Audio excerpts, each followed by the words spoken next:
ازل قبیلے کی ہر آسمان جا اور کر کے طواف قبر علمدار کا فرات صدیوں سے کہہ رہی ہے کہ اب آسمان جا. سلیمان علی حق کے نعرے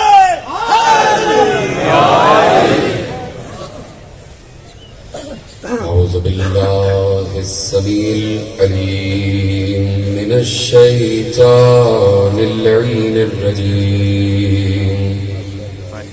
بسم الله الرحمن الرحيم. الحمد لله المعروف من غير رؤية والخالق من غير ربية الذي لم يزل قائما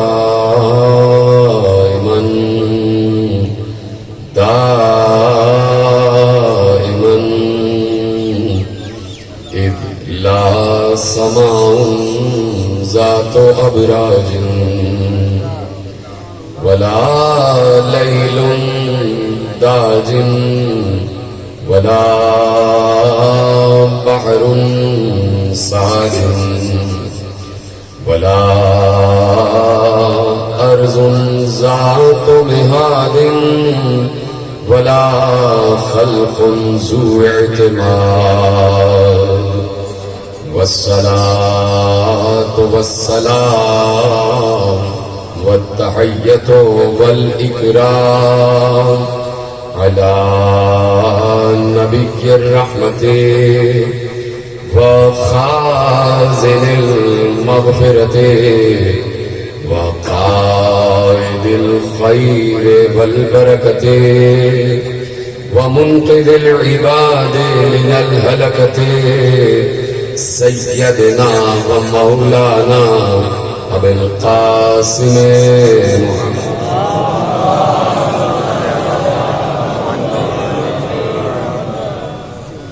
وأهل بيت الطيبين الطاهرين المعصومين المظلومين المنتقبين المنتجبين الذين أذهب الله عنهم الرجس وطهرهم تطهيرا.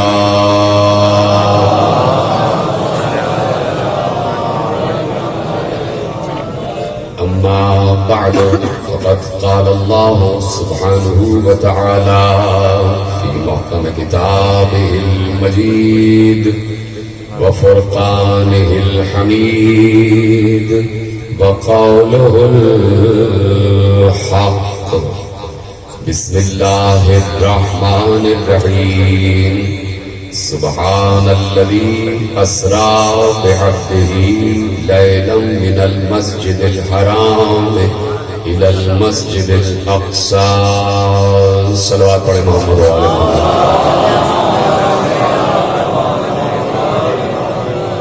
چودہ سو 44 ہجری کی اشرۂ ماہ ازاں کی مرکزی امام بارگاہ دھوبی گھاٹ فیصل آباد میں آپ حضرات آج 7ویں مجلس میں شریک ہیں. عنوان گفتگو ہے اختیارات بندگی.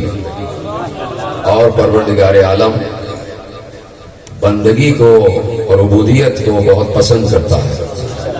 وہ چاہتا ہے کہ یہ انسان اس کے بندے بن کے رہے, اس کے عبد بن کے رہے. اور جب جملہ آپ کے حوالے کرنے جا رہا ہوں, اور جب اللہ کا کوئی حقیقی بندہ بن جاتا ہے, ویسا بندہ جیسے اللہ چاہتا ہے, جب وہ اصل اور حقیقی عبد کی منزل پر آ جاتا ہے, تو پھر اللہ ایسے عبد کو زمین پر رہنے نہیں دیتا, بلکہ راتوں رات معراج پر بلا لیتا.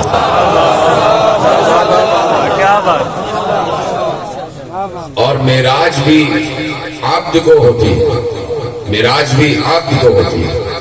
اللہ کہتا ہے کہ معراج بندگی کو ہے. بندگی عبودیت خود اللہ ارشاد فرماتا ہے. میں نے ابھی عرض کیا کہ اسے بندگی بہت پسند ہے. اللہ چاہتا ہے کہ اس سے مانگا جائے. سلامت رہیے، جملے کو محفوظ کرنا تھا. اللہ چاہتا ہے کہ اس سے مانگا جائے، اس کے دربار میں ہر وقت حاضر رہا جائے. اور اسی لیے اس نے کہا ادعونی استجب لکم، تم مجھ سے مانگو میں تمہیں عطا کروں گا.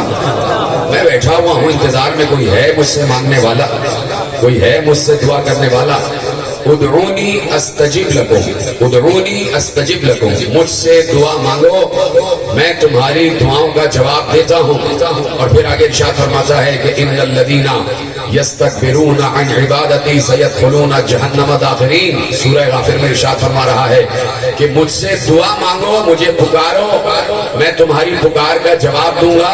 اور جو لوگ اب عبودیت کا مقصد بیان کر رہا ہے، میری طرف دیکھتے رہیے گا. اب عبودیت کا اور بندگی کا مقصد بیان کر رہا ہے اللہ.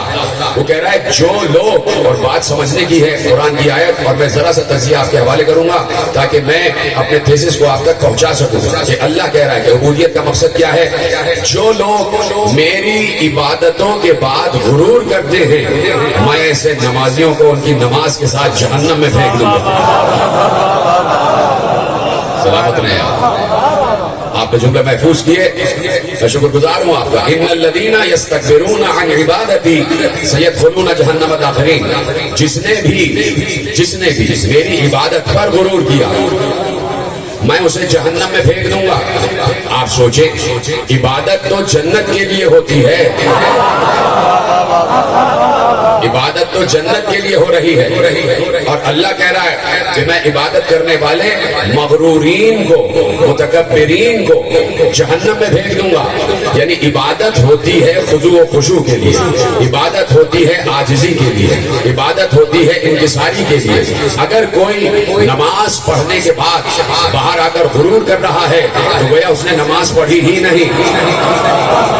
بہت آسانی سن رہے ہیں آپ، جملے تفریح شروع ہو چکی ہے. اگر کوئی عبادت کرنے کے بعد غرور کر رہا ہے اور باہر آ کر کسی بے نمازی کو دھتکار رہا ہے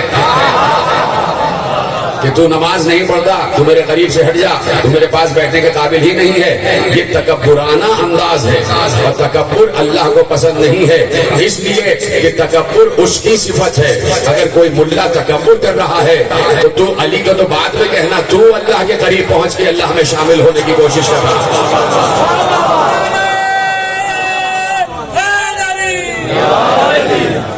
علی کو تو بات میں کہنا کہ علی کو اتنا بڑھا دیا کہ اللہ بنا دیا. خود مولوی اگر تکبر کر رہا ہے عبادت کے بعد، چاہے کوئی عام انسان ہی کیوں نہ کرے، تو اس کا مطلب ہے کہ وہ الوہی صفت میں داخل ہونے کی کوشش کر رہا ہے. تو عبادت کے بعد غرور نہیں ہے، عبادت کے بعد غرور نہیں ہے. آواز آئی استعینوا بالصبر والصلاۃ، استعانت حاصل کرو، مدد مانگو صبر سے اور صلاۃ سے. اور جو ہے بات آگے بڑھائی جائے، استعینوا بالصبر والصلاۃ، صبر سے اور صلاۃ سے تعاون مانگو، صبر سے اور صلاۃ سے استعانت طلب کرو، صبر سے اور صلاۃ سے مدد مانگو. اجازت ہے، جملہ ضائع تو نہیں ہوگا، میرا اپنا جملہ نہیں ہے، معصوم کا جملہ ہے، اور اختیارات بندگی آپ کے حوالے ہو رہا ہے. اور میں ابھی الصلاۃ اور اقامت الصلاۃ کی تشریح بھی آپ کے حوالے کرنا چاہتا ہوں. پوچھا گیا صبر کیا ہے اور صلاۃ کیا ہے. معصوم نے ارشاد فرمایا کہ صبر سے مراد رسول اللہ ہیں اور صلاۃ سے مراد ولایت علی ہے. علی ابن ابی طالب نے اس جملے کی مزید وضاحت کی. میرے مولا علی نے، امیر المومنین نے، ابھی آپ نعرے لگائیں گے، امیر المومنین نے اس جملے کی مزید وضاحت کی. جب پوچھا گیا الصبر والصلاۃ تو مولا نے ارشاد فرمایا من اقام ولایتی فقد اقام الصلاۃ. اتنا مشکل جملہ نہیں تھا، سلامت رہیں، میرا ساتھ دے رہے ہیں. اتنا مشکل جملہ نہیں تھا، بڑا آسان جملہ ہے. قرآن کہہ رہا ہے اقیم الصلاۃ، نماز پڑھو. تو نماز پڑھنا ہے، لیکن اقرأوا الصلاۃ نہیں ہے، اقرأوا الصلاۃ نہیں ہے. کیا ہے؟ اقیم الصلاۃ، نماز قائم کرو.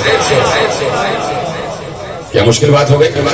نماز قائم کرو، نماز پڑھو نہیں، نماز قائم کرو۔ وہ اصطلاحی انداز میں نماز پڑھنا بالکل ٹھیک ہے، یہ جملہ غلط نہیں ہے، نماز پڑھی جاتی ہے، نماز پڑھ رہے ہیں، لیکن جب ہم لغوی معنوں کی طرف جائیں گے تو اقیم الصلاۃ کا مطلب ہے نماز قائم کرو، اقام الصلاۃ، نماز قائم کرو۔ اب علی نے کہا من اقام ولایتی فقط اقام الصلاۃ، من قام ولایتی فقط اقام الصلاۃ، جس نے میری ولایت کو قائم کیا اس نے نماز کو قائم کیا۔ جس نے میری ولایت کو قائم کیا اس نے نماز کو قائم کیا۔ اب پہلے یہ سوچو اور پہلے یہ دیکھو کہ اقام الصلاۃ ہے کیا، قیام صلاۃ ہے کیا؟ اجازت ہے سب ساتھ ہے میرے، بات آگے بڑھائی جائے۔ یہ دیکھو کہ اقیم الصلاۃ، قیام صلاۃ کیا ہے؟ نماز پڑھنا بالکل درست ہے۔ پھر کہہ رہا ہوں کہ میں اس کی تردید نہیں کرتا، بالکل صحیح جملہ، اس لیے کہ علماء کا رکھا ہوا جملہ ہے اور علماء کی قدر ہمارے مسلک میں بہت اہمیت رکھتی ہے۔ تو کہہ دیا نماز پڑھا، نماز پڑھی جائے، بالکل صحیح ہے، لیکن میں قیام صلاۃ کا مطلب آپ کو بتانا چاہتا ہوں۔ اللہ کہہ رہے ہیں نماز قائم کرو، نماز قائم کرو۔ یہ نہ ہو کہ مسجد سے نماز پڑھ کے باہر نکلو اور جھوٹ بولنے لگو،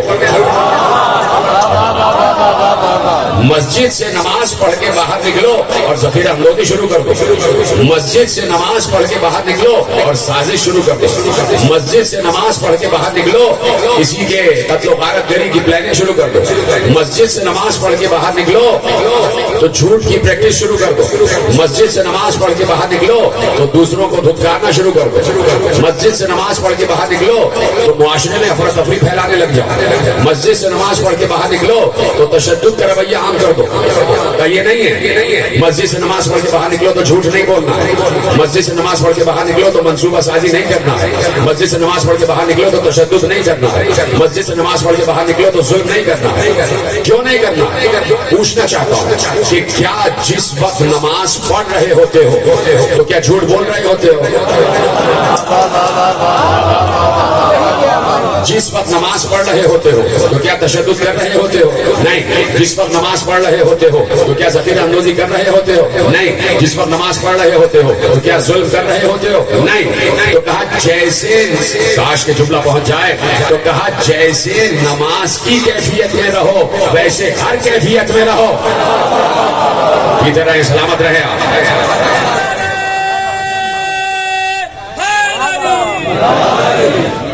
جس وقت جیسے نماز پڑھتے میں رہتے ہو ویسے ہر وقت رہو۔ اس کو کہتے ہیں تاثر عبادت، اس کو کہتے ہیں تاثر نماز، کہ نماز پڑھ کے آئے تو نماز نے اثر کیا ڈالا۔ کیوں چپ ہو رہے ہیں آپ؟ میں تو بڑی عمومی بات کر رہا ہوں کہ نماز نے اثر کیا ڈالا، نماز نے اثر کیا قائم کیا۔ کیسی نماز؟ کہ خالق کی نماز پڑھ کے باہر آئے اور اس کی خالق کی مخلوق کو نقصان پہنچا رہے ہو، تو کہا نماز نے اثر کیا کیا۔ تو نماز اقام الصلاۃ کا مطلب یہ ہے کہ ہر وقت نماز کی کیفیت میں رہو، چل رہے ہو تو سوچو نماز کی کیفیت میں ہو، پھر رہے ہو تو سوچو نماز کی کیفیت میں ہو، کھا رہے ہو تو سوچو نماز کی کیفیت میں ہو، پی رہے ہو تو سوچو نماز کی کیفیت میں ہو۔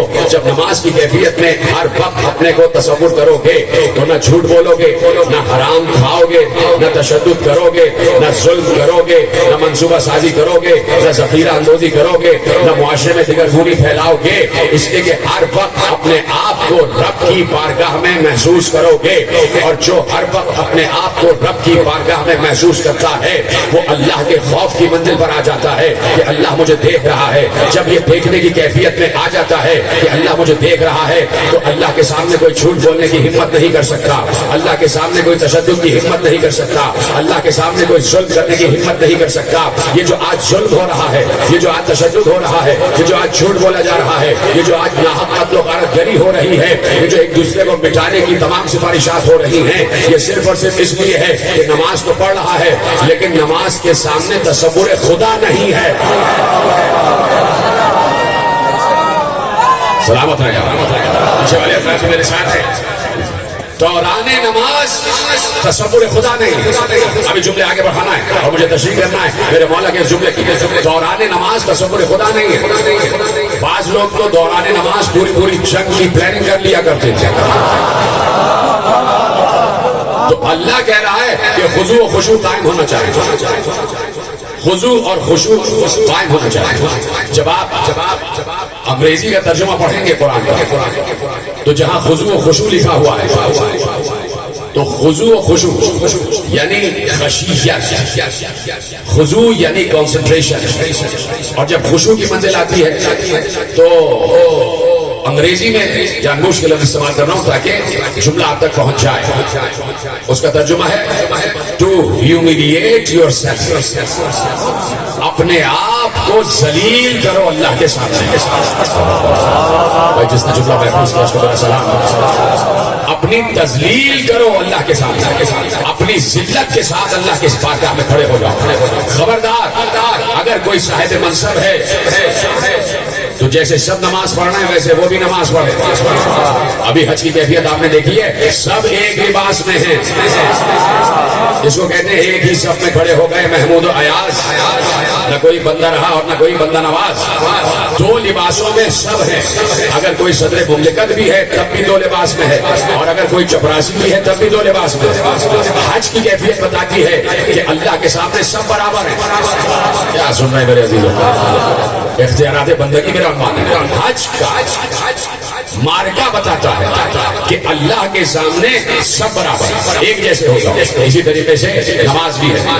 نماز یعنی اپنے آپ کو ہر وقت بارگاہ خدا میں محسوس کرو. پوچھا گیا یا رسول اللہ خضوع و خشوع قائم نہیں رہتا، اس کا طریقہ کیا ہے؟ خضوع و خشوع قائم نہیں رہتا. بعض اوقات خیالات دور کر آتے ہیں، کبھی ادھر کی بات کبھی ادھر کی بات. پڑھ رہے ہیں سورہ فاتحہ، لبوں پر قرآن کی آیتیں ہیں لیکن دماغ ادھر ادھر بھٹک جاتا ہے. کبھی کچھ سوچ رہے ہوتے ہیں کبھی کچھ سوچ رہے ہوتے ہیں. خضوع و خشوع کیسے قائم کیا جائے؟ پیغمبر نے کہا دو طریقے ہیں بندگی کی منزل پر آنے کے. نماز کے وقت دو طریقے ہیں. پہلا طریقہ تو یہ ہے کہ تم یہ تصور کرو کہ تم جس اللہ کی بارگاہ میں کھڑے ہوئے ہو تم اس اللہ کو دیکھ رہے ہو. تم جس اللہ کی بارگاہ میں کھڑے ہوئے ہو تم اس کو دیکھ رہے ہو. لیکن رسول کو یہ معلوم تھا رسول ہے رسول رحیم، رسول ہے رسول رؤوف، رسول ہے رسول شفیق. پتہ ہے کہ امت کا ہر فرد یہ تصور کر ہی نہیں سکتا کہ وہ اللہ کو دیکھ رہا ہے. امت کا جملہ پہنچا نہیں شاید. پیغمبر نے کیا کہا کہ امت کا ہر فرد یہ تصور کر ہی نہیں سکتا کہ وہ اللہ کو دیکھ رہا ہے. وہ تو ایک ہی فرد گزر گیا کہ جب اس سے پوچھا گیا کہ یا علی کیا آپ نے اللہ کو دیکھا ہے تو علی نے کہا ابو طالب کا بیٹا نماز کا پہلا سجدہ کرتا ہے اور دوسرا اس وقت تک نہیں کرتا جب تک اس کو دیکھ نہ لے.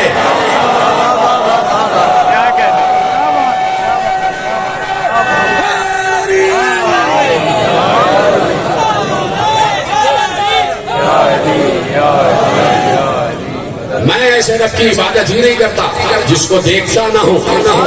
حیران ہو گیا سائل کہ یا علی وہ تو نظر ہی نہیں آتا، وہ تو دکھائی ہی نہیں دیتا، پھر یہ کیا تصور ہے کہ میں ایسے رب کی عبادت ہی نہیں کرتا جسے میں دیکھتا نہ ہوں. تو فوراً علی نے تشریح کی، کہا ان آنکھوں سے نہیں دکھائی دیتا، دل میں معرفت کی آنکھ پیدا کرو وہ دکھائی دیتا. جدھر ہے سلامت ہے، دل میں معرفت کی آنکھ پیدا کرو وہ دکھائی دے گا. تو رسول کو معلوم تھا کہ صرف ایک بندہ ہے میرے علاوہ، مجھ سے ہٹ کے صرف ایک بندہ ہے، یا تو میں اس منزل پر ہوں یا علی اس منزل پر ہے. تو ہر کوئی نہیں دیکھ سکتا، ہر کوئی تصور نہیں کر سکتا کہ میں اللہ کو دیکھ رہا ہوں. فوراً رسول رحمت کی رحمت جاگی، فوراً رسول رؤوف کی رحمت جاگی اور امت پر کرم نوازی فرمائی. کہا سنو اگر یہ تصور نہ ہو سکے کہ تم اسے دیکھ رہے ہو تو یہ تو یقین کرو کہ وہ تو تمہیں دیکھ رہا ہے. سلامت رہے. آج میں آپ کو دعائیں دے رہا ہوں جیسے آپ یہ خیرات سن رہے ہیں. بعض اوقات یہ گفتگو خشک گفتگو تصور کی جاتی ہے، لیکن اختیارات بندگی میرا موضوع ہے. وہ کہا کہ نماز کی کیفیت میں رہو. اقام الصلاۃ کیا ہے؟ ہر وقت نماز کی کیفیت میں رہو. جھوٹ نہیں بولنا، سازش نہیں کرنا، مکر نہیں کرنا، سیاست بغاوت نہیں کرنا، تشدد نہیں کرنا، ظلم نہیں کرنا، ناحق قتل و غارت گری نہیں کرنا، ذخیرہ اندوزی نہیں کرنا، ناحق مال مت کمانا، اپنی ضرورت سے زیادہ کہیں چھینا جھپٹی نہ کرنا، لوٹ مار نہ کرنا، دھاکہ نہ ڈالنا، کسی کو تکلیف نہ پہنچانا، ایک دوسرے انسان کا احترام کرنا، بچوں کا احترام کرنا، بڑوں کا ادب کرنا، پڑوسی کے حقوق ادا کرنا. اقام الصلاۃ بتا رہا ہوں، اقام الصلاۃ بتا رہا ہوں. قیام الصلاۃ کیا ہے؟ بچوں کا ادب کرنا، بڑوں کا احترام کرنا، پڑوسیوں کے حقوق کا احترام کرنا، اپنے حقوق ادا کرنا، اپنے فرائض ادا کرنا، دوسروں کی عزت کرنا تاکہ تمہاری عزت کی جائے. یہ سب ہے قیام صلاۃ. اب علی نے کہا، علی نے کہا، اور جملے کی تشریح ہونے جا رہی ہے، کاش کہ جملہ ضائع نہ ہو. علی نے کہا من اقام ولایتی فقط اقام الصلاۃ. کہا نا علی نے، جس نے میری ولایت کو قائم کیا اس نے نماز کو قائم کیا. آپ سمجھ میں آیا کہ پیغمبر نے کہا من کنت مولا فہذا علی مولا، میں جس کا مولا ہوں اس کا علی مولا ہے. جملہ روک رہا ہوں، پہلے تشریح کروں گا اس جملے کی. امام حاکم نیشاپوری عالم اہل سنت اپنے مستدرک میں ایک حدیث لکھ رہے ہیں، اور امام حاکم نیشاپوری نے مستدرک علی الصحیحین لکھی، اور اس میں وہ تمام حدیثیں امام حاکم نیشاپوری نے جمع کی ہیں جو حدیثیں صحیح بخاری اور صحیح مسلم کے معیارات پر پوری اترتی تھی. یعنی امام بخاری اور امام مسلم کے حوالے سے جو راوی بھی سچے راوی تھے، اور امام مسلم و امام بخاری نے وہ روایتیں چھوڑ دی تھی، امام حاکم نیشاپوری نے وہ روایتیں جمع کی، اور انہوں نے کہا کہ یہ ساری حدیثیں صحیح ہیں علی شرط الشیخین، دونوں شیوخ کی شرائط پر پوری اترتی ہے. یعنی امام مسلم امام بخاری کی شرائط پر پوری اترتی ہیں. لم یخرجاہ، لیکن انہوں نے ان حدیثوں کو محفوظ نہیں کیا ہے، لیکن حدیثیں بالکل صحیح ہیں. اب انہی صحیح حدیثوں میں سے ایک حدیث آپ کے حوالے کر رہا ہوں، اور آپ چھوڑ لیجئے گا جملہ کہ علی نے کہا جس نے میری ولایت کو قائم کیا اس نے نماز کو قائم کیا. اب حدیث سے حدیث کو جوڑیے گا، اور پھر حدیث کو حدیث سے جوڑنے کے بعد اسے آیت کی تفسیر میں لے آئیے گا. کہا پیغمبر نے، امام حاکم لکھ رہے ہیں، شرط الشیخین پر پوری اترنے والی روایت. توجہ میری طرف، امام حاکم لکھ رہے ہیں کہ پیغمبر نے ارشاد فرمایا اپنے اصحاب کو مخاطب کر کے، جو میری زندگی جیسی زندگی گزارنا چاہتا ہے کہ جیسے مجھ سے اللہ نے وعدہ کیا ہے. پڑھ دو جملہ، پھر دہرا دو جملہ تاکہ جملہ بالکل وضاحت کے ساتھ صراحت کے ساتھ دلوں میں پیوست ہو جائے. پیغمبر نے کہا جو میری زندگی جیسی زندگی گزارنا چاہتا ہے اس کو چاہیے کہ وہ علی کو اپنا والی بنائے. سلامت ہے جیسے آپ نے جملہ محفوظ کیا. جو میری زندگی جیسی زندگی گزارنا چاہتا ہے اسے چاہیے کہ وہ علی کو اپنا والی بنائے. علی کو اپنا والی بنا. پیغمبر کی زندگی میں جھوٹ نہیں ہے، پیغمبر کی زندگی میں مکر نہیں ہے، پیغمبر کی زندگی میں بغاوت نہیں ہے، پیغمبر کی زندگی میں سرکشی نہیں ہے، پیغمبر کی زندگی میں تشدد نہیں ہے. بولو نا ساتھ، پیغمبر کی زندگی میں تشدد نہیں ہے، پیغمبر کی زندگی میں ظلم نہیں ہے، پیغمبر کی زندگی میں ذخیرہ اندوزی نہیں ہے، پیغمبر کی زندگی میں رشوت نہیں ہے، پیغمبر کی زندگی میں سود نہیں ہے، پیغمبر کی زندگی میں دوسرے کو تکلیف پہنچانا نہیں ہے، پیغمبر کی زندگی میں حقوق کی ادائیگی ہے، پیغمبر کی زندگی میں فرائض کی ادائیگی ہے، پیغمبر کی زندگی میں حقوق العباد کی ادائیگی ہے، پیغمبر کی زندگی میں حقوق اللہ کی ادائیگی ہے، پیغمبر کی زندگی میں سچ ہی سچ ہے. اور رسول کہہ رہے ہیں جو میری زندگی جیسی زندگی گزارنا چاہے وہ علی کو والی بنائے.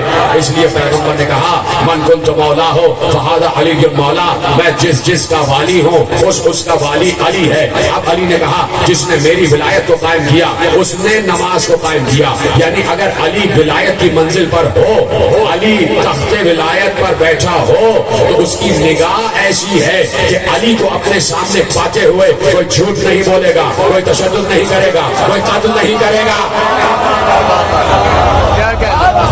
سلامت ہے.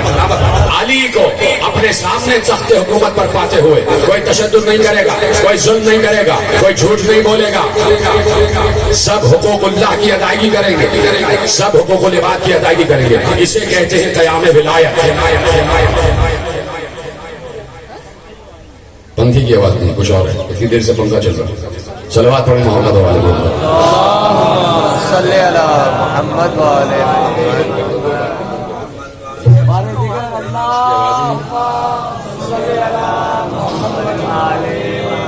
آپ کیوں پریشان ہو جاتے ہیں؟ تو یہاں کے معاملات ہیں، آپ میرے ساتھ ہی رہیے.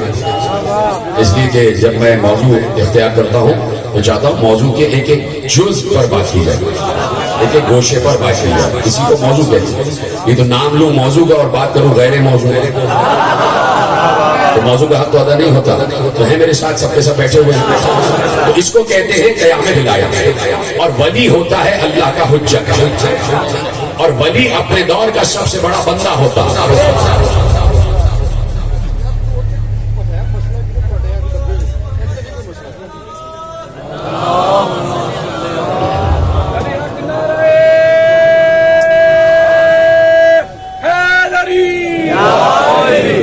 چلے ایسا ایسا بات کرتے ہیں، اپنے کام کریں گے، ہمارا وقت کامل ہو جائے گا نہیں تو، اور بہت سے مفاہیم رہ جائیں گے. میں آہستہ آہستہ بات کرتا ہوں، لیکن آپ مجھ سے آہستہ سے بات نہ کیجیے گا بھائی، کیونکہ مائک کے مسائل ہو رہے ہیں، اس لیے میں آہستہ آہستہ بات کر رہا ہوں. جو ولی ہوتا ہے وہ اپنے عہد کا سب سے بڑا عبد ہوتا ہے، اپنے عہد کا سب سے بڑا عبد ہوتا ہے. میں نے کل ایک جملہ عرض کیا تھا اور پرسوں کے ایک جملے کو آج تشریح کی منزل پر لاتا ہوں کہ کہا عبودیت کی منزل پر. اور یہ جملہ میں نہ پڑھتا اگر آقا خمینی نے مصباح الہدایہ میں نہ لکھا ہوتا. الکلمات المکنونہ میں ملا فیض کاشانی نے یہ جملہ لکھا. کچھ لوگوں کو پریشانی ہو گئی تھی کہ یہ حدیث صحیح ہے یا نہیں ہے، تو میں نے اس لیے پڑھی ہے کہ آقا خمینی ہمیشہ جو حدیث درج کرتے تھے وہ بالکل صحیح حدیث ہوتی ہے. انہوں نے لکھا کہ معصوم نے کہا لنا مع اللہ حالات فیہا نحن ہوا وہوا نحن ومع ذلک نحن نحن وہوا ہوا. ہمارے اور اللہ کے حالات کچھ ایسے ہو جاتے ہیں. اس کو کہتے ہیں عبودیت. میں نے یہ منزل سمجھائی تھی، اس کو کہتے ہیں عبودیت. اس جملے کی تشریح کے لیے میں نے آپ کے سامنے تمہید کی ہے. مجھے معاف کیجیے گا کہ تمہید لمبی ہوئی، اس لیے کہ کچھ لوگوں کو پریشانی ہو گئی تھی یہ حدیث صحیح نہیں ہے. میں نے آپ کو حدیث کے دو حوالے دے دیے. لنا مع اللہ حالات فیہا نحن ہوا وہوا نحن ومع ذلک نحن نحن وہوا ہوا. ہمارے اور اس کے درمیان حالات کچھ ایسے ہو جاتے ہیں کہ کبھی ہم وہ ہو جاتے ہیں، وہ ہم ہو جاتا ہے. اس کا یہ مطلب نہیں ہے کہ ہم اللہ ہو گئے. میں پہلے تشریح کر چکا تھا اور پھر میں نے حدیث پڑھی تھی، لیکن کچھ فکر لوگوں کے لیے دوبارہ عرض کر دیتا ہوں. اس کا یہ مطلب نہیں ہے کہ ہم اللہ ہو گئے. اللہ کوئی بھی نہیں ہو سکتا. معصوم سے پوچھا گیا، میرے امام صادق علیہ السلام سے پوچھا گیا کہ مولا یہ ارشاد فرمائیے کیا اللہ کے پاس ہر قدرت ہے؟ کیا ہاں، ان اللہ علی کل شیء قدیر. توجہ، اللہ ہر شے پر قدرت رکھتا ہے. تو پہلے تو اس نے اقرار لیا معصوم سے. دیکھیے کس طریقے سے سوال کرنے جا رہا ہے. پہلے اس نے معصوم سے اقرار لیا کہ کیا اللہ ہر شے پر قدرت رکھتا ہے. معصوم بھی معصوم نگاہ رکھتا ہے اور معصوم کو معلوم ہے کہ آگے کیا پوچھنے والا ہے. اس کو کہتے ہیں عبودیت کی منزل. آ جاؤ بندے بن جاؤ، تمہارے پاس بھی یہ نگاہ آ جائے گی. بندے تو بنو، عبد تو بنو، اس کی عبودیت کی منزل پر تو آؤ، تمہارے پاس بھی یہ نگاہ آ جائے گی. ابھی جملے عرض کروں گا اور آپ کے حیثیت طبیعت کے لیے عرض کروں گا. معصوم سمجھ رہے تھے کہ اگلا جملہ کیا ہوگا، اگلا سوال کیا ہوگا. اچھا مولا، جب اس کے پاس ہر قوت ہے، ہر قدرت ہے، تو کیا اس کے پاس یہ قدرت ہے کہ وہ دوسرا اللہ بنائے؟ میرے ساتھ، کیا اس کے پاس یہ قدرت ہے کہ وہ دوسرا اللہ بنا دے؟ کون ہے؟ کس میں ہمت ہے، کس میں حوصلہ ہے کہ جو اس سوال کا جواب دے؟ کس میں حوصلہ ہے جو اس سوال کا جواب دے؟ اگر کہتا ہے کہ قدرت نہیں ہے، سلامت رہے آپ، لیکن میرا ساتھ تو دیتے جائیں. اگر کہتا ہے کہ اللہ میں قدرت نہیں ہے کہ دوسرا اللہ بنائے، تو اللہ کی قدرت پہ حرف آتا ہے. اور اگر کہتا ہے کہ قدرت ہے تو پھر دو اللہ ہو جائیں گے، توحید خطرے میں آ جائے گی. سوائے معصوم کے کسی کے پاس کس کا جواب نہیں تھا. بچپن سے آپ سن رہے ہیں اور آپ کے حوالے کر رہا ہوں. معصوم نے کہا ہاں وہ دوسرا اللہ بنا سکتا ہے، لیکن جو بنے گا وہ مخلوق ہی ہوگا، خالق اللہ ہی رہے گا.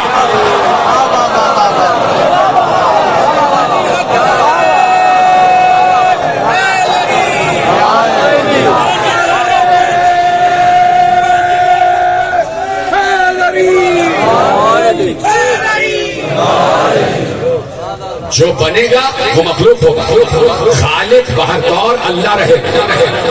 اب اگر معصوم کہہ رہے ہیں کہ ہمارے حالات ایسے ہو جاتے ہیں تو اس کا مطلب یہ ہے کہ جب عبد معبودیت کے قریب آ جائے، معافی چاہتا ہوں کہ مجھے سمجھانے کی ضرورت پڑ رہی ہے، تو پھر عبد و معبود میں فرق کرنا مشکل ہو جاتا ہے، اس لیے کہ صفات الہیہ بندے میں پیدا ہو جاتی ہے۔ اچھا ذرا سی ایک مثال دے دیں، آپ کی سنی ہوئی مثال ہے، میں بڑے دعوے سے کہہ رہا ہوں ایک بندے نے مثال سنی ہوئی، دعوے سے کہہ رہا ہوں سب نے، جتنے افراد یہاں ہزاروں کی تعداد میں بیٹھے سب نے مثال سنی ہوئی، اور مثال کیا ہے؟ آگ اور لوہے والی مثال۔ سب نے میرے آپ نے دلی توڑ دیا، میں تو آپ کی مدد کر رہا تھا کہ سب نے مثال سنی۔ آگ اور لوہے والی مثال سنی ہے کہ بھائی لوہا وہ دور رکھا ہے بالکل مجمع کے آخر میں، اور آگ یہاں جل رہی ہے، دور ہے لوہا، ابھی 1 کلومیٹر دور لوہا رکھا ہوا ہے اور 1 کلومیٹر دور آگ جل رہی ہے۔ اتنی دوری پر آگ کا کوئی اثر لوہے پر نہیں ہوگا، اتنی دوری سے آگ کا کوئی اثر لوہے پر نہیں ہوگا۔ لوہا قریب آنا شروع ہوگا، آگ کا اثر ہونا شروع ہو جائے گا، لوہا اور قریب آئے گا، آگ کا اثر ہونا شروع ہو جائے گا، لوہا اور قریب آئے گا، آگ کا اثر ہونا شروع ہو جائے گا، اور قریب آئے گا، اب لوہا گرم ہونا شروع ہو جائے گا، اور قریب آئے گا، مزید گرم ہونا شروع ہو جائے گا، اور قریب آئے گا، بہت زیادہ گرم ہونا شروع ہو جائے گا، آگ کے بالکل قریب آ گیا، اس کی حرارت پگھلنے کی شکل میں آ جائے گی، اور وہی لوہا جب آگ میں ڈال دیا جائے گا تو پگھل کے بالکل آگ کا ہی حصہ بن جائے گا۔ کوئی نیا آدمی آئے تو اس کو پتہ ہی نہیں چلے گا کہ اس میں لوہا بھی شامل ہے یا نہیں۔ سلامت رہیں۔ میں نے کہا تھا نا کہ اتنی مشہور مثال ہے، جب لوہا آگ کا حصہ بن جائے گا تو آگ ہی لگے گا۔ تو میں نے کہا تھا کہ علی نے اپنے کو فنا فی ذات اللہ کر لیا، علی ذات خدا میں گھل مل گیا۔ جملہ یہاں پہ ختم ہو رہا ہے، وَمَعَ ذَلِكَ نَحْنُ وَهُوَ هُوَ، اس کے باوجود وہ ہے ہم ہیں، یعنی وہ خالق ہے ہم مخلوق ہیں، وہ مسجود ہے ہم ساجد ہیں، وہ مشہود ہے ہم شاہد ہیں، وہ رازق ہے ہم مرزوق ہیں۔ بات پہنچ رہی ہے؟ اس کو کہتے ہیں عبودیت، کہ جب بالکل قرب کی منزل پر آ جائے۔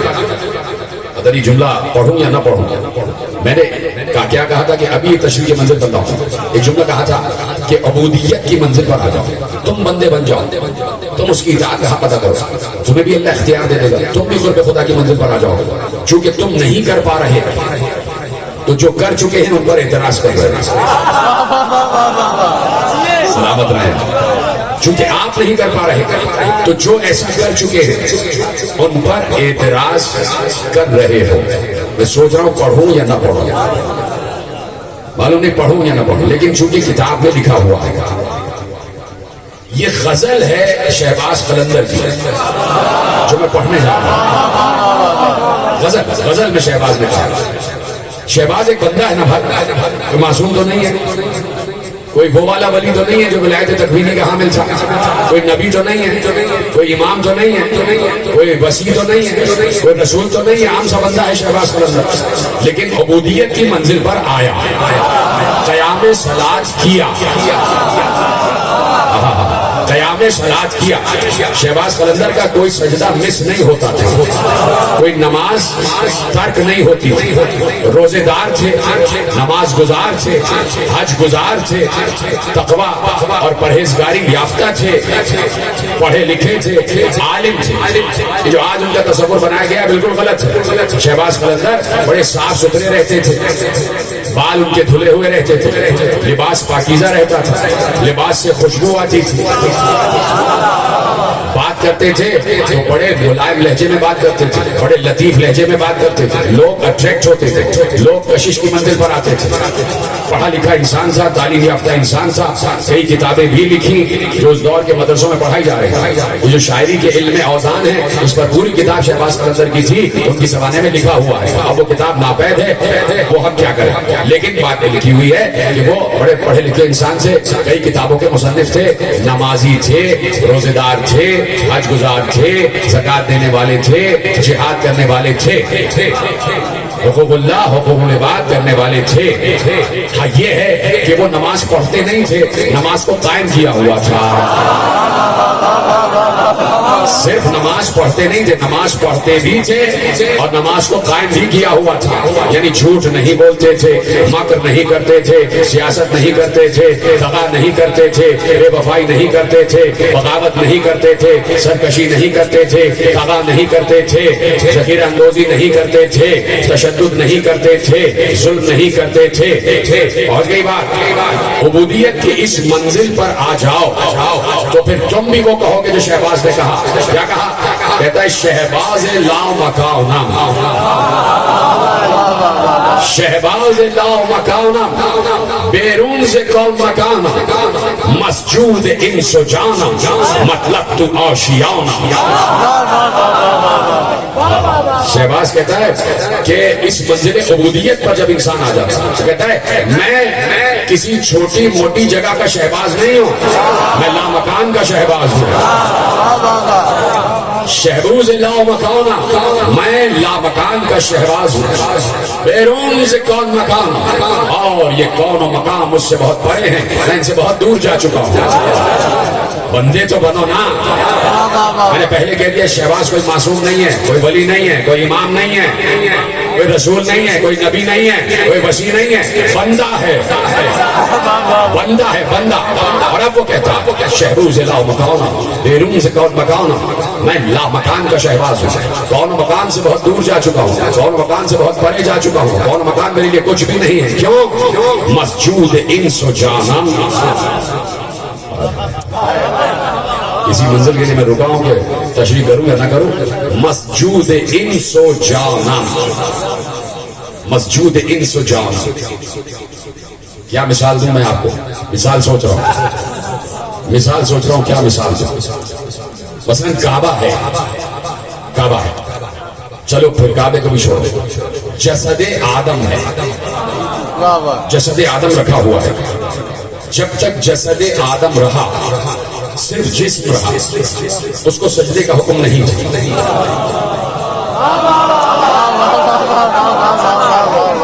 جب آدم میں روح خدا آ گئی، اللہ نے کہا جب میں اس میں اپنی روح پھونک دوں تو اسے سجدہ کرنا. تو آدم اس وقت فرشتوں کے لیے قبلہ تھے. جیسے ہمارے لیے کعبہ قبلہ ہے، ویسے ہی آدم کو اللہ نے فرشتوں کے لیے قبلہ بنا دیا تھا کہ تمہارے سجدوں کا رخ اب اس پر ہونا چاہیے، لیکن اس وقت ہو کہ جب اس میں میری روح آ جائے. اب جب روح آ گئی تو روح اسی جسد آدم کا حصہ ہو گئی. اب ایسا لگ رہا ہے کہ آدم کو بھی سجدہ ہو رہا ہے، روح کو بھی سجدہ ہو رہا ہے. اسی طریقے سے جب کعبے میں روح خدا آ گئی تو کہا کعبے کی طرف سجدہ کیا جائے. تو اب سجدہ کعبے کو بھی ہو رہا ہے، روح خدا کو بھی ہو رہا ہے. جو کعبے کا حصہ بن جائے گا، سجدوں کا رخ اس کی طرف مڑ جائے گا. تو کعبے کا حصہ تو بنو، جسد آدم کا حصہ تو بنو، عبد تو بنو. وہ کہتا ہے کہ میں لامکان کا شہباز ہوں، کون مکان سے بہت دور ہوں. مسجود انس و جانم، مجھے جن بھی سجدہ کرتے ہیں، جنات بھی سجدہ کرتے ہیں. کہا اس لیے سجدہ کرتے ہیں کہ میں نے اپنا آشیانہ، میں نے اپنی رہائش تیرے جسم میں بنا لی ہے. کیا کہنے، تم میرا آشیانہ ہو چکا ہے، میں تیری ذات کے قریب آ چکا ہوں، میں عبودیت کی منزل پر آ چکا ہوں، میں عبد بن چکا ہوں. بات پہنچ گئی نہیں پہنچ گئی، میں عبد بن چکا ہوں. تو جو دور کا عبد ہوتا ہے وہی ولی ہوتا ہے، جو ولی ہوتا ہے وہ عبد ہوتا ہے، اور وہی حجت ہوتا ہے. ختم ہو رہی ہے بات. اور حجت کے اختیارات اتنے بلند ہوتے ہیں کہ اللہ نے ارشاد فرمایا حضرت موسیٰ بھی حجت ہے اپنے دور کی. بولیے ہاں یا نہیں؟ حضرت موسیٰ اپنے دور کے حجت ہے. اللہ نے کہا اوحینا الی موسیٰ اذ استسقاہ قومہ ان اضرب بعصاک الحجر. سورہ اعراف میں ارشاد فرمایا اوحینا الی موسیٰ اذ استسقاہ قومہ. جب موسیٰ کی قوم نے موسیٰ سے پانی مانگا، جب موسیٰ کی قوم نے موسیٰ سے پانی مانگا تو ہم نے کہا عصا کو پتھر پر مارو. عصا کو پتھر پر مارو. یہ ہے سورہ اعراف. اور سورہ بقرہ میں کہا وَإِذِ اسْتَسْقَىٰ مُوسَىٰ لِقَوْمِهِ، جب موسیٰ نے ہم سے اپنی قوم کے لیے پانی مانگا. ایک طرف کہہ رہا ہے کہ موسیٰ کی قوم نے پانی مانگا، ایک طرف کہہ رہا ہے موسیٰ نے پانی مانگا. فَقُلْ نَضْرِبْ بِعَصَاكَ الْحَجَرَ، پھر ہم نے کہا پتھر پر پانی مانگو. آراف میں کہہ رہا ہے موسیٰ کی قوم نے موسیٰ سے پانی مانگا. سورہ بقرہ میں کہہ رہا ہے موسیٰ نے ہم سے پانی مانگا. تو دونوں میں فرق کیا ہے؟ اور فرق بڑا واضح ہے، فرق بڑا آسان ہے کہ قوم حجت سے مانگے. بات ہی ختم ہو گئی. قوم حجت سے مانگے اور حجت خدا سے مانگے. پتہ نہیں جملہ پہنچے گا نہیں پہنچا. عبودیت کی آخری منزل تک لے کے آ رہا ہوں. قوم اپنے دور کے حجت سے مانگے اور حجت خدا اللہ سے مانگے. اس لیے کہ جو جس کے زیادہ قریب ہوتا ہے وہ اس سے مانگتا ہے. قوم حجت کے قریب ہے تو حجت سے مانگے. اب حجت اللہ سے کیوں مانگ رہا ہے؟ کیا چھوڑ دوں تقریر میرے بھائی؟ قوم حجت کے قریب ہے. اب جب تک سمجھا نہیں لوں گا مجھے رکنا پڑے گا. آیت کیا ہے؟ اطیعوا اللہ واطیعوا الرسول واولی الامر منکم، اطاعت کرو اللہ کی، اطاعت کرو رسول کی اور اس کی اولی الامر کی جو تم میں سے ہے. یعنی تمہارا کام ہے کہ تم اولی الامر تک پہنچ جاؤ. تمہارا سفر ختم ہو جائے گا. پھر اولی الامر کا کام ہے کہ وہ تمہیں رسول تک پہنچا دے. پھر رسول پھر اولی الامر کا سفر ختم ہو جائے گا. پھر رسول کا کام ہے کہ وہ تمہیں اللہ تک پہنچا دے. جو جس کے قریب ہوتا ہے وہ اس سے مانگتا ہے. نصرانیوں سے پوچھا گیا، عیسائیوں سے پوچھا گیا تم عیسیٰ سے کیوں مانگتے ہو؟ اس لیے مانگتے ہیں کہ وہ بیٹا ہے اور بیٹا باپ کے قریب ہوتا ہے. تو ان کا نظریہ اور عقیدہ یہ ہے کہ جو جس کے زیادہ قریب ہو اسی سے مانگا جائے، کیونکہ عیسیٰ اللہ کا بیٹا ہے. ہمارا تو عقیدہ نہیں ہے، یہ مشرکانہ عقیدہ. چونکہ عیسیٰ اللہ کا بیٹا ہے تو عیسیٰ سے مانگتے ہیں، اس لیے کہ بیٹا باپ کے قریب ہوتا ہے. اللہ نے کہا الذین یدعون یبتغون الیہم الوسیلہ ایہم اقرب. ہاں یہ اس لیے وسیلہ بنائے ہوئے ہیں عیسیٰ کو کہ وہ سمجھتے ہیں کہ وہ اللہ سے قریب ہے. تو جو قریب ہوتا ہے اسی سے مانگا جاتا ہے. جملہ ضائع نہیں ہونا چاہیے، جملہ دے رہا ہوں. اور آج کے فضائل کی حد تک آخری جملہ. کل سے یہیں سے دو باتیں، 2 دن کی گفتگو رہ گئی اور آپ کے سامنے خیالات عالیہ عرض کرنے ہیں مجھے. آج کی تقریر کا پل بنائے رکھنا، اگلی 2 تقریروں میں یہ پوری تقریر کام آئے گی. کہا کہ اس سے مانگا جاتا ہے جو جس کے زیادہ قریب ہو. تو حجت سے قوم مانگے گی، اس لیے کہ قوم حجت سے قریب ہے. حجت دکھائی دے رہا ہے تو قوم حجت کے پاس جائے گی. جو حجت کے پاس جائے گی اس لیے کہ قوم کو حجت دکھائی دے رہا ہے. حجت اللہ کے پاس جائے گا. کیوں جائے گا؟ اس لیے کہ حجت کو اللہ دکھائی دے رہا ہے. وہ ہر وقت اپنے آپ کو رب کی بارگاہ میں محسوس کرتا ہے. عیسائیوں نے کہا ہم عیسیٰ سے اس لیے مانگتے ہیں کہ وہ اللہ کے قریب ہے. تو اب اللہ کا قرب کو تلاش کرو کہ کون اللہ کے قریب ہے. ایک یہ قرب ہے جو قوم کا حجت سے ہے اور ایک وہ قرب ہے خدا کا کہ علی نے کہا میں تو اتنا قریب ہوں کہ میں تو اس کا پہلو ہوں.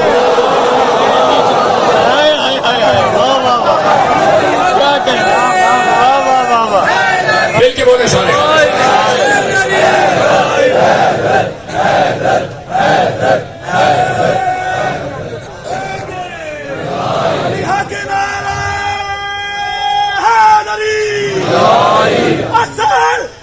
اثر دعاؤں کو حق کے ولی سے ملتا ہے.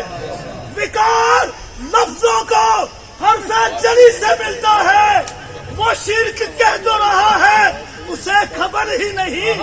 خدا سے جو بھی مانگو علی سے ملتا ہے.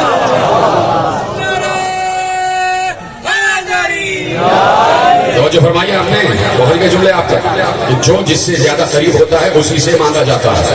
تو علی کہہ رہے ہیں نحن جنب اللہ، ہم اللہ کا پہلو ہیں. ہم اللہ کا پہلو ہیں. میرا پہلو یہ ہے، یہ میرا پہلو ہے. آپ سب کا پہلو یہ ہے.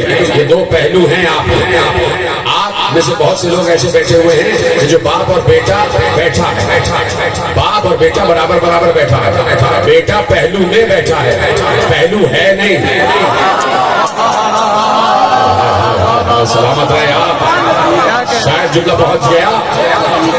سلامت رہے آپ. بیٹا پہلو میں بیٹھا ہے, وہ پہلو ہے نہیں, اس لیے کہ پہلو جدا نہیں ہوتا.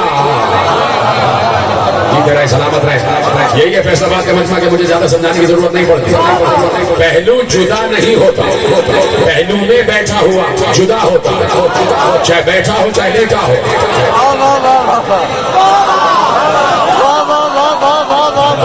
سلامت رہے. جو پہلو میں بیٹھا ہوتا ہے وہ جدا ہوتا ہے, جو خود پہلو ہوتا ہے وہ جدا نہیں ہوتا.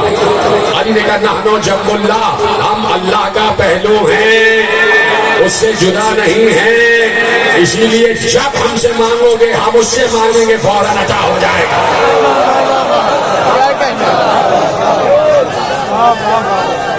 یا علی یا علی یا علی.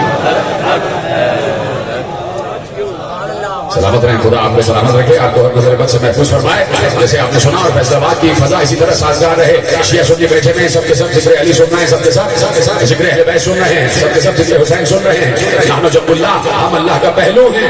اللہ کا پہلو اللہ سے جدا نہیں ہے, اللہ سے جدا نہیں ہے. اللہ کوئی جسم نہیں رکھتا کہ اس کا میری طرح کا پہلو ہو. اللہ ہماری طرح کا جسم نہیں رکھتا. اللہ تو نظر ہی نہیں آتا, اللہ تو دکھائی ہی نہیں دیتا. لیکن قرب خدا کے اس منزل پر آ جاؤ کہ جہاں خود خود خود خود خود خود خود خود اللہ اکبر. کیا ہے؟ سبحان الذی اسری بعبدہ لیلا من المسجد الحرام الی المسجد الاقصی الذی بارکنا حولہ لنریہ من آیاتنا. بابرکت ہے وہ ذات جو لے گئی راتوں رات اپنے عبد کو, اپنے عبد کو, اپنے عبد کو. کیا آواز آئی تھی سدرۃ المنتہا کے بعد؟ آواز آئی تھی نا, ادنو منی, میرے قریب آ جا, ادنو منی, میرے قریب آ جا, میرے قریب آ جا, میرے قریب آ جا, میرے قریب آ جا. پروردگار تو ہماری شہرت سے بھی زیادہ قریب ہے, تو محبوب سے بھی تو بہت قریب ہوگا. جب عام انسان کی شہرت سے زیادہ قریب ہے تو محبوب سے کتنا قریب ہوگا. پروردگار محبوب سے قریب ہے تو پھر کیوں بلا رہا ہے قریب آ جا, قریب آ جا, قریب آ جا. ادنو منی کی 1000 مرتبہ صدا آئی تو کوئی ایک منزل تو ایسی آئی تھی نا کہ جہاں صدا آنا بند ہو گئی تھی. اس کا مطلب ہے قریب آ چکا تھا. سلامت رہے. کیا کہنے ادھر ہے سلامت رہے. آپ کو دعا دے رہا ہوں. ایک منزل پر تو صدا آنا بند ہو گئی تھی. اس کا مطلب ہے جتنا وہ قریب چاہتا تھا بندہ اتنا قریب آ چکا تھا. تو رسول بھی تو جنب اللہ ہے, اتنا قریب ہے اللہ سے کہ اللہ کے پہلو میں ہر وقت سناؤ اور جملہ لے جاؤ. اللہ ولی ہے, رسول ولی ہے اور علی ولی ہے. اللہ اپنی جگہ بدلتا نہیں ہے, وہ ہر جگہ ہے, وہ ہر جگہ ہے. جب اس نے کہا میں کعبہ قوسین پر ہوں, آواز سمجھ میں آ رہی ہے؟ جب اس نے کہا میں کعبہ قوسین پر ہوں تو وہ آج بھی کعبہ قوسین پر ہے. تو اللہ ولی ہے تو کعبہ قوسین پر ہے, یعنی ولایت ہر وقت کعبہ قوسین پر رہتی ہے. اب چاہے علی رسول کے کاندھے پر ہو, چاہے غدیر کے منبر پر ہو, چاہے سرونے کے منبر پر ہو, ہر وقت علی معراج پر ہے.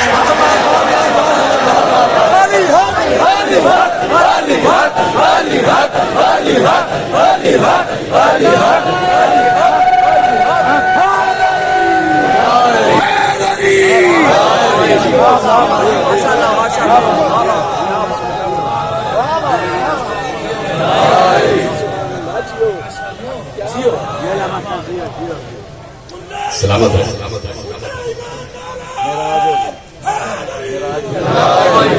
یعنی ولایت وہی رہے گی جہاں ولایت رہے گی. جدھر نے جملہ محفوظ کیا, ولی وہی رہے گا جہاں ولی رہے گا. ولایت جدا نہیں ہوتی. جب تک آئے ولایت میں 3 ساتھ ہیں, ایک دوسرے کے پہلو میں ہیں. آئے ولایت میں تو ایک دوسرے کے پہلو میں ہیں. تو اب جو ولی ہوتا ہے وہ عہد کا سب سے بڑا عبد ہوتا ہے. اوپن آفر ہے, اوپن آفر, اوپن آفر, دعوت عام ہے کہ عبد بن جاؤ, عبد بن جاؤ. ایک عام انسان بھی عبد بننے کی کوشش کر سکتا ہے, اور جب عبد بنو گے تو اختیار ملے گا. وہ علیحدہ بات ہے کہ جب اختیار مل جاتا ہے تو انسان اسے استعمال نہیں کرتا. اپنے لیے استعمال نہیں کرتا، چونکہ اس کے لیے یہ چیزیں بہت آسان ہو جاتی ہیں، بہت ہلکی ہو جاتی ہیں۔ جب انسان کو اللہ مل چکا ہو تو پھر وہ چھوٹی موٹی دولت کی کیا فکر کرے گا، پھر وہ درہم و دینار کی کیا پرواہ کرے گا، پھر وہ دولت و جائیداد کی کیا فکر کرے گا، جب رزق دینے والا ہی اسے مل چکا ہے۔ تو لوگ کوشش کیوں نہیں کرتے عبد بننے کی؟ علی عبد بنے، رسول عبد بنے تو اللہ نے اختیار دے دیا، آپ عبد بن جائیے، آپ کو اختیار مل جائے گا۔ مسئلہ یہ ہے کہ زمانہ اتنا مادیت کی طرف جا چکا ہے کہ کوئی روحانیت کی طرف آنے کو تیار ہی نہیں، کوئی نورانیت کی طرف آنے کو تیار ہی نہیں، کوئی ضبط نفس کی منزل پر آنے کو تیار ہی نہیں۔ میں کیا کروں، مجھے تھوڑا سا وقت آپ کا لے رہا ہوں، آپ کے پاس زیادہ پریشانی تو نہیں ہو رہی؟ ختم کر دو بات یہی، اجازت ہے دو باتیں اس کو کہ عبد بنو، آپ ضبط نفس کی منزل پر آؤ، نفس کے خلاف کرو تو تمہیں اختیار ملے گا۔ جملہ میں نے پڑھا دیا ہے، اس کو محفوظ کریں گے۔ نفس کے خلاف کرو تمہیں اختیار ملے گا اللہ کی طرف سے، تمہیں اختیار ملے گا اللہ کی طرف سے۔ یہاں سے اب ایک سڑک جا رہی ہے جناب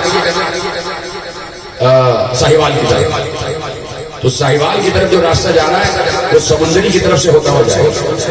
میری نگاہ میں یہی راستہ ہے، آپ کی نگاہ میں اور بھی ہوں گے، لیکن میں نے فرض کیا ہوا ہے، تصور کیا ہوا ہے کہ فیصل آباد سے ایک راستہ جا رہا ہے جو سمندری کی طرف سے ہوتا ہوا جا رہا ہے۔ اب جو اس راستے سے جائے گا وہ ساہیوال پہنچ جائے گا۔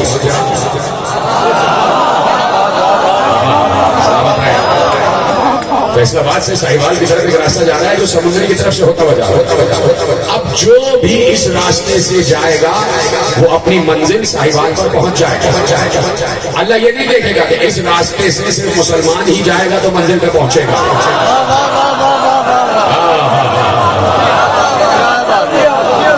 صرف یہ نہیں کہ مسلمان جائے گا تو وہ منزل پر پہنچے گا، جو اس راستے پہ چلا جائے، چاہے وہ ہندو ہو، چاہے وہ نصرانی ہو، چاہے وہ یہودی ہو، چاہے عیسائی ہو، چاہے بت پرست ہو، جو بھی یہ راستہ اختیار کرے گا وہ اپنی منزل پر پہنچ جائے گا۔ اللہ کہتا ہے ضبط نفس کرو گے اختیار ملے گا۔ میں یہ نہیں دیکھوں گا کہ ہندو ہو، عیسائی ہو، یہودی ہو، کون ہو، ضبط نفس کرو گے، نفس کے خلاف کرو گے، یہ راستہ اختیار کرو گے تو میں تمہیں اختیار دوں گا۔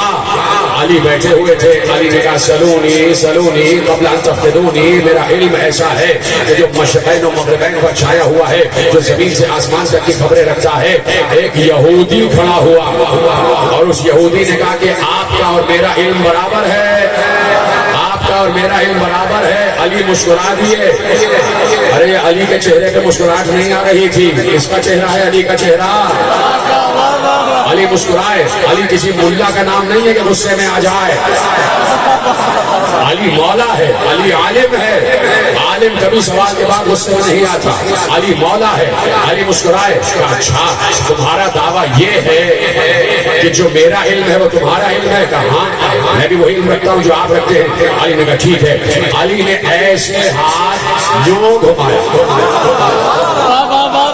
پہنچ گئے کہ نہیں پہنچ گئے؟ علی نے ایسے ہاتھ گھمایا اور مٹھی بند کر لی اور کہا بتاؤ میری مٹھی میں کیا ہے، اگر وہی جو تمہارے پاس ہے بتاؤ اس وقت میری مٹھی میں کیا ہے۔ اب وہ مسکرایا، اس نے کہا یا علی، یہاں سے ہزاروں میل کے فاصلے پر ایک سمندر ہے، سمندر کے بیچ میں ایک جزیرہ ہے، جزیرے کے بیچ میں ایک پہاڑ ہے، پہاڑ کی چٹان پر ایک گھونسلہ ہے، ابھی اس پرندے کی مادہ نے اس گھونسلے میں انڈا دیا ہے، وہ انڈا آپ کے ہاتھ میں ہے، وہ انڈا آپ کے ہاتھ میں ہے۔ علی نے ایک بار مسکرا کے ہاتھ کھولا، بالکل صحیح کہہ رہا ہے۔ علی کو بتا دیا کرو، جب میں روایت پڑھتا ہوں میں جھکنے لگ جاتا ہوں۔ علی نے ایسے اس کے سامنے ہاتھ مٹھی کھولی، کہا بالکل صحیح کہہ رہا ہے، بالکل صحیح کہہ رہا ہے، تیرا علم بالکل صحیح بتا رہا ہے۔ اب اگر تیرا اور میرا علم برابر ہے تو میں انڈا لے آیا ہوں، تو واپس رکھ کے آ جا۔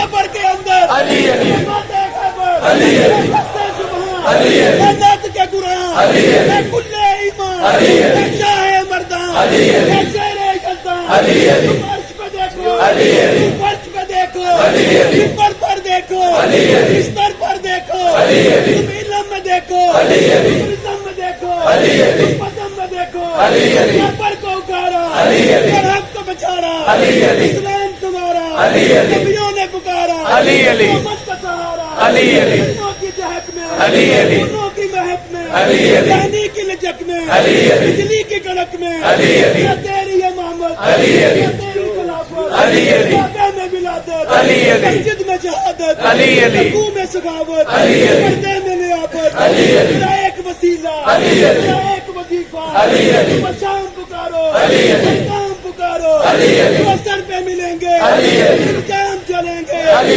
پر کے پیئیں گے من خوش ہوں گے یار جلیں گے پھر وہ بھی جلیں گے جل جل کے مریں گے وہ ہم سے کہیں گے تھوڑی سی دے دو ہم اس سے کہیں گے یہ اس کو ملے گی جو دل سے کہے گا دل سے کہے گا جو دل سے کہے گا حق نعرہ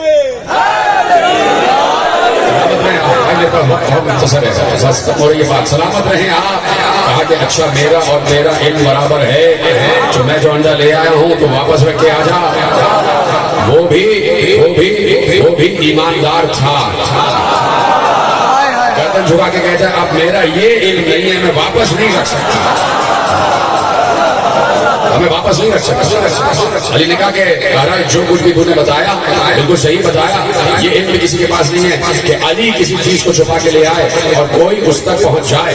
یہ بتا یہ علم تیرے پاس آیا کہاں سے, یہ علم تجھے ملا کہاں سے. عبودیت کی منزل ہے, یہ علم تجھے ملا کہاں سے. اس یہودی نے کہا یا علی میں اپنے نفس کے خلاف کام کرتا ہوں. جو مجھ سے میرا نفس کہتا ہے میں اس کے خلاف کام کرتا ہوں. میں اشتہا کے خلاف جاتا ہوں, میں شہوت کے خلاف جاتا ہوں. میرا نفس کہتا ہے دائیں جاؤ, میں نفس کی بات نہیں مانتا. میں اپنے نفس پر غالب آ چکا ہوں. کیا وہ کلمہ پڑھ رہا تھا؟ وہ یہودی تھا, مشرک تھا اور ظالم تھا. اس لیے کہ ان شرک ظلم عظیم, شرک سب سے بڑا ظلم ہے. اتنا بڑا ظالم جو شرک کر رہا ہے, اللہ نے جب اس کو ضبط نفس کے بعد ملنے والے اختیارات سے نہیں روکا تو کلمہ گو جب پڑھے گا تو کیا اس کو اختیار نہیں ملے گا؟ یہی تو کہہ رہا ہوں. اعتراض کیوں ہے کہ جب محمد و علی کی فضیلت بیان کی جاتی ہے تو اعتراض کس بات کا؟ بھائی یہ جو کچھ بھی محمد و علی کو ملا ہے یہ ان کی عبودیت کے نتیجے میں ملا ہے, یہ ان کے ضبط نفس کے نتیجے میں ملا ہے. ان کی عصمت اپنی جگہ, ان کی عصمت اپنی جگہ, ان کی ولایت اپنی جگہ. عصمت و ولایت کے یہ مرتبے نہیں ہیں جو تمہیں سنائے جاتے ہیں, یہ تو بندگی کے مرتبے ہیں. محمد و علی کے اصل فضائل تو تم تک اب تک پہنچے ہی نہیں.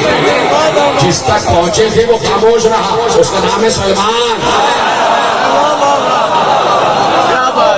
خاموش رہا. ابھی محمد و علی کے اصل فضائل سے پہنچے نہیں. محمد و علی نے جو عبودیت کی ہے اس عبودیت کے نتیجے میں اللہ نے جو ان کو اختیار دیا ہے, اختیار دیا, وہ اختیار استعمال ہوا ہے. میں کیا کروں کہ میرے پاس وقت کامل ہو رہا ہے اور مجھے آپ کی پرواہ ہے کہ آپ کو یقین بہت قیمتی اور بہت اہم ترین کاموں سے جانا ہوگا. علی نے سورج واپس پلٹایا کہ نہیں پلٹایا؟ کل یہیں سے بات آگے بڑھائیں گے. علی نے سورج واپس پلٹایا. ایک اب یہ ہے عبودیت کی منزل, یہ ہے عبودیت کی منزل. ایک شاعر گزرا ابو المنصور مظفر وائز, بغداد کا ایک شاعر ابو المنصور مظفر, وہ ممبر پر بیٹھا ہوا. ختم ہو رہی ہے بات, میں معذرت چاہتا ہوں, آج میں نے وقت آپ کا زیادہ لے لیا ہے. یقیناً بڑا معذرت گزار, میں بڑا معافی گزار ہوں, لیکن بس چاہتا ہوں کہ مفاہیم کامل ہوں آج کی حد تک. ابو المنصور مظفر ممبر پر بیٹھا ہوا شاعر تھا, شاعر. اور شاعر کا درجہ امتیاز یہ نہیں ہوتا کہ وہ مجازی محبوب کی شان میں غزل کرے. شاعر اصل شاعر تو وہی ہوتا ہے جو اللہ کے محبوب کی شان میں غزل کرے. ابو المنصور مظفر ممبر پر بیٹھے ہوئے علی کی فضیلت بیان کر رہے تھے.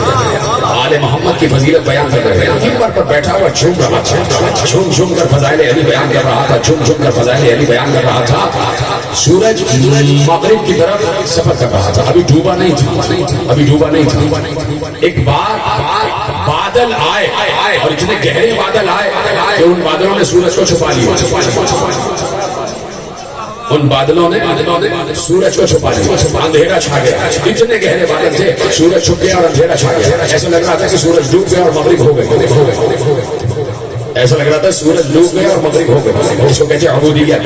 بالکل اندھیرا چھا گیا, معلوم ہو رہا تھا سورج ڈوب گیا اور مغرب ہو گئے. اس نے آسمان کی طرف دیکھا اور دیکھ کر کہا لا تغربی یا شمس حتی تنتہی مدحی لآل المصطفیٰ ولنجلہ. اے سورج اس وقت تک غروب نہ ہونا جب تک میں علی کی مدح کر رہا ہوں. سلامت رہے. اس وقت تک غروب نہ کرنا جب تک میں علی کی مدح کر رہا ہوں. اس نے یہ کہا تھا یہ ہے اللہ, یہ ہے اللہ کا کرم, یہ ہے عبودیت کی منزل. اس نے یہ کہا تھا کہ یک بیک بادل چھٹے اور سورج نے دوبارہ دھوپ دینا شروع کر دیا. لگ رہا تھا کہ ڈوبا ہوا سورج واپس پلٹ آیا. تو تم آ جاؤ عبودیت کی منزل پر, اللہ فوراً تمہاری دعائیں قبول کرے گا, اللہ فوراً دعائیں قبول کرے گا. تو دیکھو کہ عبودیت کی منزل پر ہیں کون, انہی بندگان خدا کا تذکرہ اس فرش عطا پر ہو رہا ہے. اور جو ہے انہی بندگان خدا کا تذکرہ اس فرش عطا پر ہو رہا ہے. وہ بندگان خدا کہ جنہیں اللہ نے اختیارات سے نوازا ہے. حسین کے پاس سارے اختیارات تھے, اس لیے کہ اللہ کا بندہ ہے حسین, اللہ کا بندہ ہے حسین. کہہ دیا تھا اللہ یا ایتھا النفس المطمئنہ ارجعی الی ربک راضیۃ مرضیہ فادخلی فی عبادی وادخلی جنتی. میرے بندوں میں داخل ہو جا, آجا میرے نفس مطمئن, میرے قریب آجا, میرے پاس آجا, میرے بندوں میں داخل ہو جا. حسین اپنے عہد کا عبد خدا تھا. حسین کے پاس عبودیت کے اختیارات تھے. حسین کو معلوم تھا کیا ہوگا. حسین ولی بھی تھے, حسین معصوم امام بھی تھے. رسول اللہ نے بتا دیا تھا شب 28 رجب حسین کے خواب میں آ کے کہ کیا ہونے والا. حسین نے کہا نانا مجھے اپنے سارے وعدے یاد ہیں. آئے کہا آپ نے یقین مانے, آپ نے ایک اجڑی ہوئی ماں کو خوش کیا ہے, آپ نے ایک دکھیاری اور بےکس ماں کو خوش کیا ہے. اب بس تیاری کریں کہ آپ کی آنکھیں بھیگ جائیں تاکہ اس مادر حسین کا رومال خالی نہ چلا جائے, وہ خشک رومال آنسوؤں سے تر ہو کے چلا جائے. کتنے دن جلدی جلدی گزر جاتے ہیں, معلوم ہی نہیں ہوتا.